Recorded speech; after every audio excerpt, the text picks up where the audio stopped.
Hello students, welcome to my channel learning with dignity. और हम कर रहे हैं 8th क्लास की साइंस का 3rd chapter synthetic fibres and plastic. First part में मैंने सिंथेटिक फाइबर्स, उसके टाइप्स और नेचुरल फाइबर्स के बारे में बताया था और आज हम बात करेंगे उनके कैरेक्टरिस्टिक्स की। So let's start the characteristics of synthetic fibre. It is a rainy day. Imagine करिए, कल्पना करिए कि जो दिन है वो बारिश का है। What kind of umbrella would you use and why? किस प्रकार का आप अम्ब्रेला यूज़ करोगे? Synthetic fibre possess unique characteristic which make them popular dress material. They dry up quickly and durable, less expensive, readily available and easy to maintain. इनमें क्या खासियत होती है? एक तो ये जल्दी सूख जाते हैं, फिर ड्यूरेबल यानी लॉन्ग लास्टिंग होते हैं, लेस एक्सपेंसिव होते हैं यानी इनका खर्चा बहुत कम होता है, बहुत कम खर्च में अवेलेबल हो जाते हैं, और ईजी टू मेंटेन होते हैं यानी इनको मेंटेन करना ईजी होता है, और क्रीज रेजिस्टेंट होते हैं यानी इनमें सिकुड़न नहीं पड़ती है, रिंकल्स नहीं पड़ते हैं। तो ये सब इनकी कैरेक्टरिस्टिक हैं सिंथेटिक फाइबर की। But one more thing, they do not absorb water and sweat. तो ये लेकिन इसकी एक डिसएडवांटेज क्या होती है, ये पानी एब्जॉर्ब नहीं करते हैं, ये पसीना एब्जॉर्ब नहीं करते हैं। तो इस तरह के जो फैब्रिक होते हैं, these are not very comfortable to wear in summer. और क्या डिसएडवांटेज होते हैं? और it caught fire easily and it is not sweat absorbing and these clothes stick to the body and make feel uncomfortable. तो कुछ जो हैं ये सिंथेटिक फाइबर में ये डिसएडवांटेज होते हैं। तो हमारा नेक्स्ट टॉपिक है प्लास्टिक। तो नेक्स्ट टॉपिक पे, so what is plastic? The plastic is a material. It is said to be, it can be molded and formed into different shape. जो प्लास्टिक होता है उसे हम गर्म करके मोल्ड कर सकते हैं यानी किसी भी रूप में ढाल सकते हैं और तरह तरह की जो शेप्स हैं उनको हम बना सकते हैं। तो पॉलीथीन क्या है फिर? Polythene is a example of plastic. Polythene जो है वो एक प्लास्टिक का एग्जाम्पल है। It is used for making commonly used polythene bags. और पॉलीथीन के हम क्या इस्तेमाल करते हैं डेली यूज़ में? हालांकि अब आजकल की तो ये पॉलीथीन बैन हो गए हैं, लेकिन जो पॉलीथीन बैग्स हैं वो पॉलीथीन यानी प्लास्टिक से बनते हैं। Now try to bend the piece of plastic yourself. Can all plastic articles can be bent easily? क्या जितनी भी प्लास्टिक की चीज़ें बनी होती हैं वो बेंड हो जाती हैं? No, सब तरह की प्लास्टिक्स बेंड नहीं होती हैं। You will observe that some plastic article can bend easily while some break when forced to be bent. जैसे कि बकेट को ले लीजिए। बकेट में जो प्लास्टिक होती है, बाल्टी, उसको आप दबाओगे तो वो टूट जाएगी। जो चेयर होती हैं उनको आप तोड़ोगे तो वो टूट जाएंगी। लेकिन जो आपकी कुछ ऐसी प्लास्टिक होती हैं जिनको हम बेंड कर सकते हैं यानी मोड़ सकते हैं। Plastic can be recycled, reused, colored, melted, rolled into sheets or made into wires. That is why it finds such a variety of use. क्योंकि हम प्लास्टिक का रिसाइकिल भी कर सकते हैं, उसको रीयूज़ भी कर सकते हैं, उसमें रंग मिला सकते हैं, कलर मिल जाएंगे, उसमें शीट्स बना सकते हैं रोल करके, और इसके वायर भी बना सकते हैं। इसीलिए इसका वैरायटी ऑफ यूज़ है। चाहे उसमें कुर्सियाँ बना लीजिए, चाहे बकेट बना लीजिए, चाहे उसके खिलौने बना लीजिए, ग्लास बना लीजिए। Now different types of materials, and there are lots of example of plastic we use daily. We add hot water to a plastic bottle, it gets deformed. जैसे ही हम प्लास्टिक की बोतल में खौलता पानी या गर्म पानी डालते हैं तो जो प्लास्टिक की बोतल है वो डी-शेप्ड हो जाती है, उसकी शेप जो है बिगड़ जाती है। Such plastic which gets deformed easily on heating cold and can be bent easily are known as thermoplastic. So the plastic can be divided into two types. First is thermoplastic and दूसरी is thermosetting plastic. तो जो thermoplastic होती है वो ऐसी plastic होती है जो गर्म करने पर मोल्ड हो जाती है, बेंट हो जाती है या फिर डी-शेप्ड हो जाती है।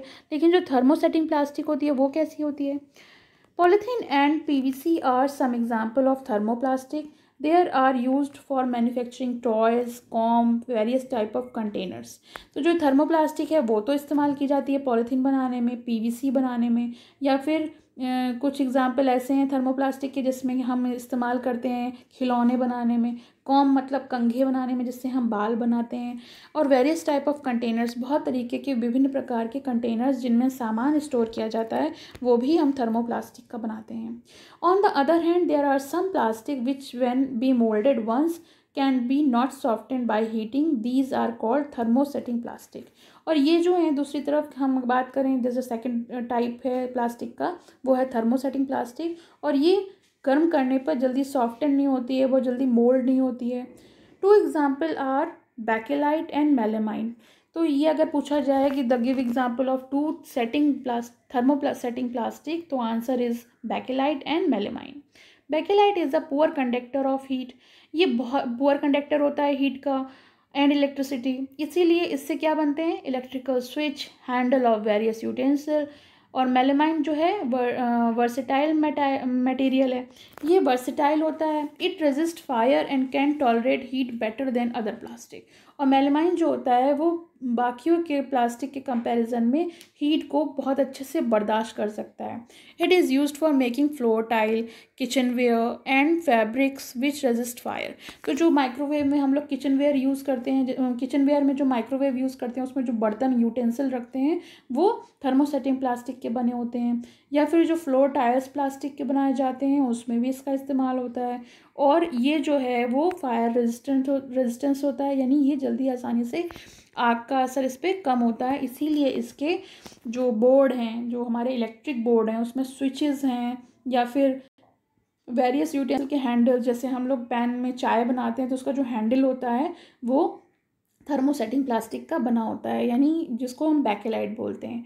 ये पुअर कंडक्टर है, इसलिए किसी भी हीट पे आप रख दो तो वो बहुत जल्दी गर्म नहीं होगा। Shows the various use of thermoplastic and thermosetting plastic. ये देखिए कुछ एग्जाम्पल दिए हुए हैं, प्लेट है, स्विच बोर्ड है, इसका आपके जो यूटेंसिल्स रखे हुए हैं, तो ये सारे एग्जाम्पल हैं। Plastic as materials of choice. Today, if we think of storing food item, water, milk, pickle, dry food, etc., plastic containers seem most convenient. तो आपने देखा है आजकल हम लोग जो फूड स्टोर करते हैं, जैसे कि दूध है, पानी है, अचार है, सूखा भोजन है, सूखा भोजन में जैसे दाल मोट है या बिस्किट हैं, तो उनको हम किस में स्टोर करते हैं, कन्वीनियंटली हम लोग उसको प्लास्टिक कंटेनर में स्टोर करते हैं। This is because there is light weight, lower price, good strength, easy handling. तो इसमें क्यों ऐसा करते हैं, क्योंकि एक तो ये हल्के होते हैं, दूसरा इनकी कॉस्ट इतनी ज़्यादा नहीं होती है, दूसरा इनकी स्ट्रेंथ अच्छी होती है, और ईजी टू हैंडल, ये इनको हम आसानी से हैंडल कर सकते हैं।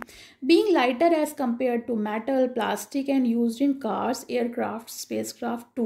प्लास्टिक जो है वो हल्का होता है, इसीलिए इसका उपयोग जो है वो कार में, एयरक्राफ्ट में, स्पेसक्राफ्ट में भी किया जाता है।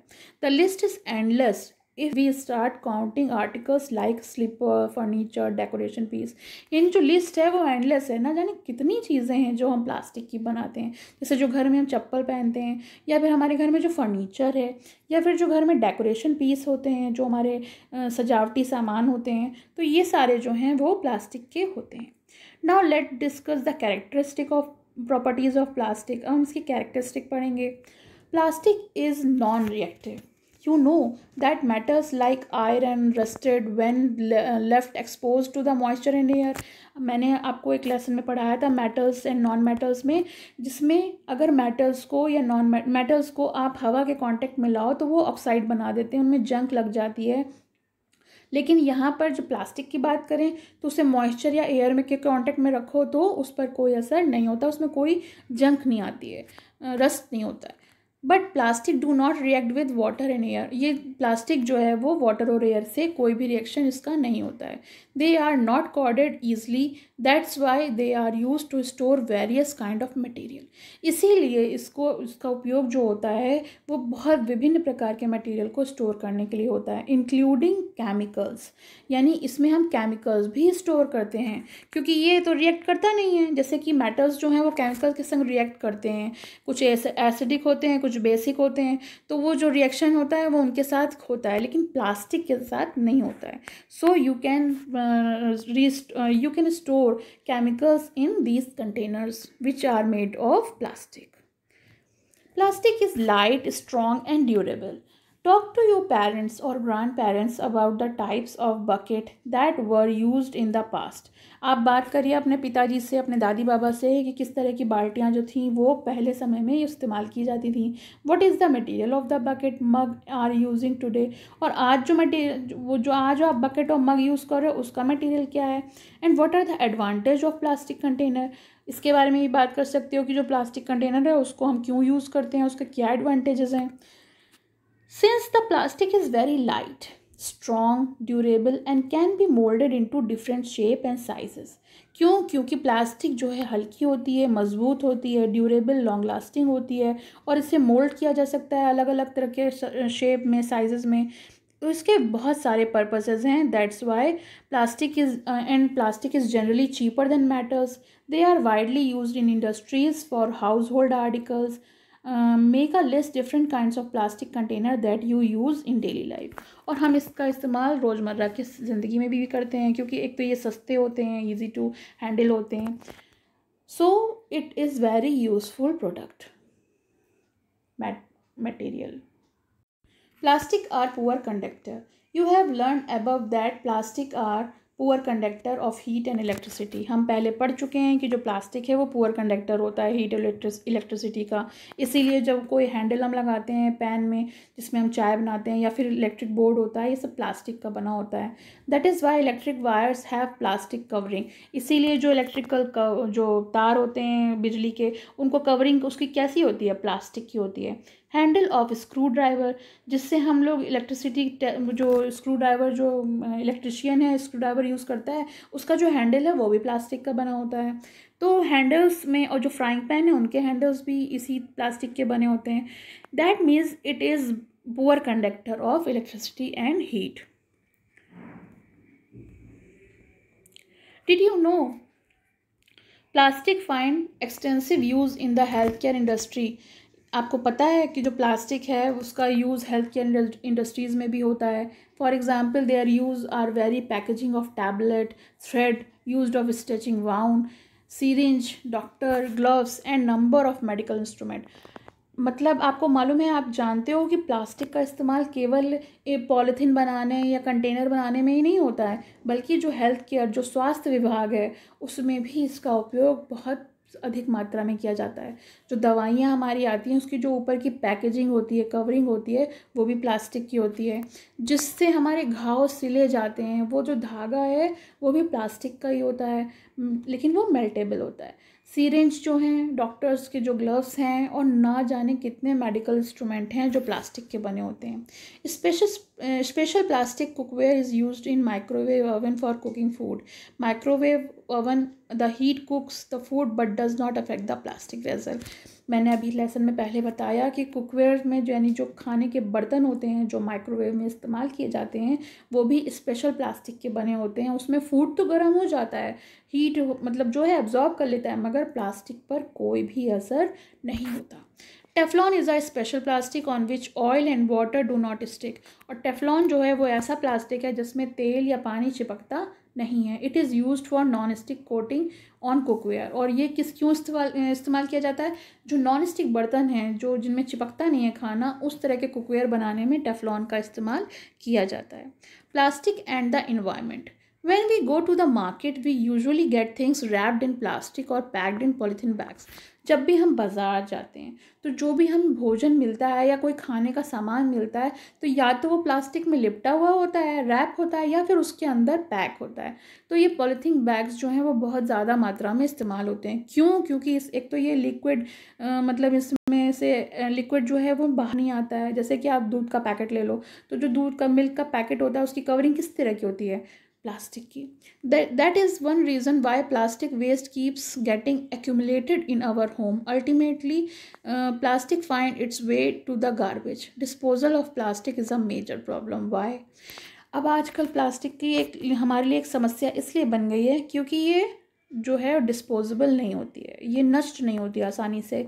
और अगर इसको कूड़े में फेंक दिया जाए तो ये सालों तक वैसे ही रहती है, उसमें का कोई असर नहीं होता है, ये डिस्ट्रॉय नहीं होती है. तो ये हमारे लिए बहुत ज़्यादा एक परेशानी की, एक चिंता का विषय है कि प्लास्टिक जो है यूज़ तो की जाती है, वो यूज़ करने में तो ईजी है लेकिन उसको नष्ट नहीं किया जा सकता.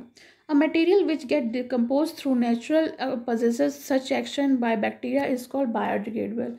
और जो मटेरियल जो है वो नेचुरली जो हमारे नेचर में अपने आप डिकम्पोज हो जाता है through the action of bacteria के थ्रू, वो तो बायोडिग्रेडेबल होता है. लेकिन a material which is not easily decompose by natural process is termed as non biodegradable. और पॉलीथीन जो है यानी प्लास्टिक जो है वो नॉन बायोडिग्रेडेबल है. ये डिकम्पोज नहीं होती है नेचुरल प्रोसेस से, और इसके चलते प्लास्टिक जो है हमारे इन्वायरमेंट को बहुत ज़्यादा अधिक मात्रा में नुकसान पहुंचाती है. Since plastic take several years to decompose, और प्लास्टिक जो है बहुत साल ले लेती है डिकम्पोज होने में, it is not environment friendly. ये बिल्कुल भी इन्वायरमेंट फ्रेंडली नहीं होती है. इट कॉजेज़ इन्वायरमेंटल पॉल्यूशन, इसीलिए ये प्रदूषण का बहुत बड़ा कारण है. Beside the burning process the synthetic material is quite slow. जैसे सिंथेटिक मटेरियल जल्दी जल जाता है, लेकिन इसकी जो क्षमता है वो ये धीमे धीमे जलती है. It does not get completely burnt easily, ये आसानी से पूरी तरीके से जलती भी नहीं है. In the process it release lots of poisonous fumes. मान लो ये जला भी दी जाए तो इससे जहरीली धुआं निकलता है, जहरीली फ्यूम्स निकलती हैं जो कि एटमॉस्फेयर में यानी एयर पोल्यूशन यानी वायु प्रदूषण का कारण बनती हैं. How can this problem be solve, हम इनको कैसे सॉल्व कर सकते हैं? तो कुछ कंजर्वेशन एक्शन है. The problem of plastic pollution is serious and immediate action to is required. तो हमें ये जो प्लास्टिक पॉल्यूशन जो एयर पॉल्यूशन होता है या फिर प्लास्टिक के थ्रू जो पॉल्यूशन होता है उसको तुरंत रिक्वायर करने के लिए कुछ एक्शन लेने होते हैं. जैसे हम reduction of amount of plastic used in packaging that is usually immediately thrown away. यानी जो हम प्लास्टिक का इस्तेमाल करते हैं उसको हम इमीडिएटली फेंकें, तो ऐसे फेंकें कि उसको मतलब कहीं फंस ना जाए. तो अलग अलग जो हमारे कलर के बॉक्स आते हैं जिसमें हम गार्बेज बॉक्सेस जो आते हैं ग्रीन कलर का, ब्लू कलर का, उस तरह से हम इस्तेमाल कर सकते हैं उसको. Recycling and reuse of plastic should be encourage. तो प्लास्टिक को रीयूज़ और रिसाइकिल करने के लिए प्रोत्साहित करना चाहिए. Plastic wrapping and bags should carry warning label starting in danger to plastic pollution and shopper should be encourage to own bags या फिर रिसाइकल पेपर बैग्स. हम यहाँ पे ये भी कर सकते हैं कि जो प्लास्टिक बैग्स हैं उनको बैन कर दें और उसकी जगह पर हम पेपर बैग्स का इस्तेमाल करें, या फिर शॉपकीपर्स को हम मतलब स्ट्रिक्टली ये पेपर बैग्स यूज़ करने के लिए बोलें. क्योंकि ये डेंजर के लेवल पर जा रहा है. प्लास्टिक जो है बहुत हार्म पहुँचा रही है हमारे इन्वायरमेंट को, इसलिए इससे थोड़ा सा एक दूरी बनाना भी बहुत आवश्यक है. Avoid the use of plastic as far as possible. Make use of bags made of cotton और जूट. तो आप ये भी कर सकते हो कि शॉपिंग करने के लिए आप कॉटन और जूट के बैग्स को इस्तेमाल कर सकते हो. सामान के लिए आप पेपर बैग्स इस्तेमाल कर सकते हो. तो biodegradable and non biodegradable waste should be collected separately, disposed of separately. इनको अलग अलग दोनों गार्बेज बॉक्स में डालना चाहिए. Practice in this in your home. Can you suggest some other way which you can contribute towards reducing the use of plastic? आपके हिसाब से अगर कुछ प्लास्टिक मटेरियल को रिड्यूस करने का या ये प्रॉब्लम को सुलझाने के कुछ उपाय हों तो आप उनको भी लिस्टेड कर सकते हो. It is better to recycle plastic waste. Most of the thermoplastic can be recycled. बहुत सारी थर्मोप्लास्टिक है जो रिसाइकिल हो सकती है. As a responsible citizen remember 5R principle. हमें एक रिस्पॉन्सिबल सिटीज़न होने के नाते यानी भारतीय नागरिक होने के नाते, एक ज़िम्मेदार नागरिक होने के नाते हमें 5R प्रिंसिपल का ध्यान रखना चाहिए. जैसे पहला reduce, reuse, recycle, recover and refuse. यानी जो हम इसको रिड्यूस कर सकते हैं या इसका दोबारा इस्तेमाल कर सकते हैं, इसे रिसाइकिल कर सकते हैं, इसकी रिकवरी की जा सकती है और इसे रिफ्यूज़ यानी नकारा भी जा सकता है. Developing habit which are environmentally friendly. और ऐसी हैबिट्स को मतलब अपनाना चाहिए जो फ्रेंडली एनवायरनमेंट फ्रेंडली हों, यानी हमारे पर्यावरण के लिए अच्छी हों. तो इस चैप्टर का मैंने एक्सप्लेनेशन कर दिया. आपको कुछ और क्वेश्चंस पूछने हों, अगर आपको कुछ ऐसा लगता है कि इसमें और कुछ ऐड होना चाहिए मेरी तरफ से, तो कमेंट सेक्शन में मेंशन करिए. मैं ज़रूर उसके लिए कोशिश करूँगी. And thank you. Please subscribe my channel for more videos.